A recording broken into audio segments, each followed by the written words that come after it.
بسم اللہ الرحمن الرحیم۔ السلام علیکم۔ ایل ٹی وی میں آپ تمام دوستوں کو خوش آمدید۔ امید ہے آپ تمام احباب خیر و عافیت سے ہوں گے۔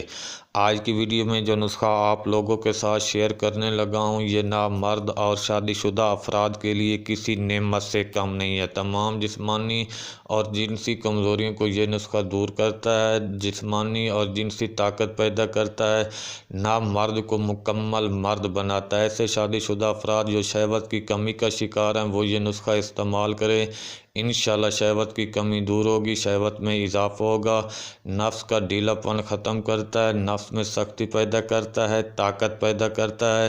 اس کے ساتھ ساتھ یہ نسخہ منی پیدا بھی کرتا ہے اور منی کو گاڑھا بھی کرتا ہے۔ جن لوگوں کی ٹائمنگ بالکل نہیں ہے وہ یہ نسخہ استعمال کریں، انشاءاللہ ان کی قوت طبع میں زبردست اضافہ ہوگا۔ جن لوگوں کو ہم بستری میں لذت نہیں آتی، وہ سکون تسکین نہیں ملتی، وہ یہ نسخہ استعمال کریں، انشاءاللہ ہم بستری میں بے پناہ لذت پیدا ہوگی۔ بے شک ایک رات میں آپ 3 راؤنڈ لگائیں، جسم میں بالکل کمزوری محسوس نہیں ہوگی۔ سردی کی شدت کو یہ نسخہ کم کرتا ہے، دل دماغ گردوں کو بھی طاقت دیتا ہے، لاغری کو بھی ختم کرتا ہے۔ ایک ہفتہ یہ نسخہ استعمال کریں، انشاءاللہ آپ بڑے بڑے نسخے بھول جائیں گے۔ طاقت کا خزانہ اس میں ہے اور اس کا یہ مستقل فوائد بھی اس سے حاصل ہوتے ہیں۔ تو نسخہ بتانے کے ساتھ ساتھ آپ سے گزارش ہے کہ اگر آپ نے ہمارے چینل کو سبسکرائب نہیں کیا تو صحت مند رہنے کے لیے ہیلدی ٹی وی کو سبسکرائب ضرور کر دیں۔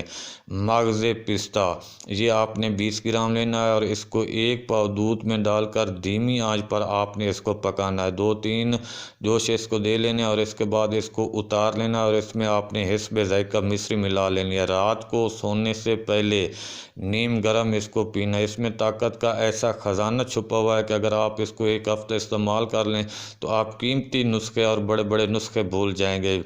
قوت باہ میں زبردست اضافہ کرے گا، بڑھاپا آپ کے قریب نہیں آئے گا، نفس کا ڈھیلا پن ختم ہوگا، طاقت پیدا ہوگی، تمام جنسی جسمانی کمزوریاں دور ہوں گی۔ نامرد اور شادی شدہ افراد ایک بار یہ نسخہ ضرور استعمال کریں۔ نامرد اور شادی شدہ افراد یہ نسخہ استعمال کریں اور اپنی دعاؤں میں یاد رکھیں۔ ملتے ہیں اگلی ویڈیو میں ایک نئے نسخے کے ساتھ، ایک نئے ٹوٹکے کے ساتھ۔ تب تک کے لیے اللہ حافظ۔